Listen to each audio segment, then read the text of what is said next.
De nombreux chrétiens ne peuvent pas être utilisés par Dieu dans le ministère de la prière parce qu'ils sont surchargés. Ils ont laissé s'accumuler leurs fardeaux au lieu de les libérer par la prière. Et finalement, ils sont tellement écrasés par leur poids qu'ils ne peuvent plus prier. Oh frères et sœurs en Christ bien-aimés, chers amis, auditeurs, auditrices, l'œuvre de Dieu sera sérieusement entravée si nous ne sommes pas émancipés en esprit pour être des instruments libres entre ses mains. Supposons que vous demandiez à quelqu'un de vous aider pour un certain travail, mais que ses mains soient occupées par autre chose. Cela ne servira à rien de réclamer son aide. De la même manière, si vous pliez sous la charge que Dieu vous avait confiée, comment pourrait-il vous donner autre chose de plus? Ce mystère de la prière nécessite d'avoir un esprit libéré.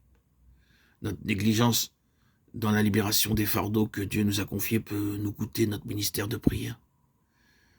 C'est pourquoi nous devons nous y adonner délibérément. Nous avons tous tendance à être des individualistes et à cause de cela, nous devons nous unir à d'autres dans la prière. Il est important de ne pas apprendre uniquement à prier seul, mais de prier aussi avec d'autres chrétiens. En faisant cela, nous apprenons à nous servir de nos oreilles aussi bien que de notre bouche. Et en étant attentifs aux requêtes des autres, nous sommes soudés avec eux peu à peu pour prier plus efficacement. En priant ensemble, la nature des fardeaux qui pesaient sur nous devient claire et ensemble, nous pouvons les définir et les exprimer. Cela nous introduit dans un état de liberté spirituelle qui permet à Dieu de nous confier sans cesse de nouveaux fardeaux. Pour accomplir son œuvre, il a besoin de la coopération de son Église sur la terre et c'est par la prière que nous collaborons avec lui. Puissions-nous lui ouvrir une voie royale pour la manifestation de sa volonté. Rappelons-nous une chose qui me paraît essentielle, que nous devons réaliser que notre fardeau est du domaine de l'esprit et que la compréhension de ce fardeau est une question liée à l'intelligence. Et c'est seulement dans l'esprit que nous pouvons recevoir tout fardeau de Dieu. C'est avec l'intelligence que nous comprenons la nature du fardeau. Ce n'est que lorsque l'esprit et l'intelligence collaborent que nous avons la compréhension du fardeau qui pèse sur l'esprit. Comment donc ce lien, ce contact entre l'esprit et l'intelligence peut-il se faire? Eh bien, c'est très simple. Si vous voulez trouver quelque chose, comment allez-vous faire pour y parvenir?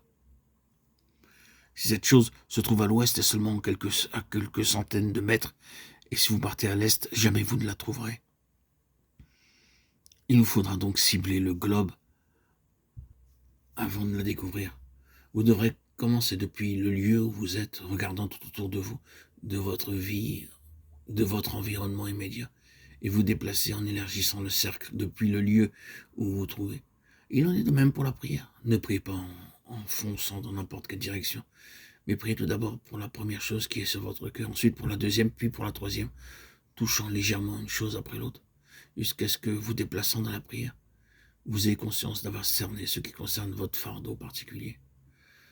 Alors que vous poursuivrez la prière dans cette direction, vous entrerez dans une libération grandissante de votre esprit. Et lorsque vous aurez évacué ce fardeau, vous serez alors préparé pour en recevoir d'autres de la part de Dieu.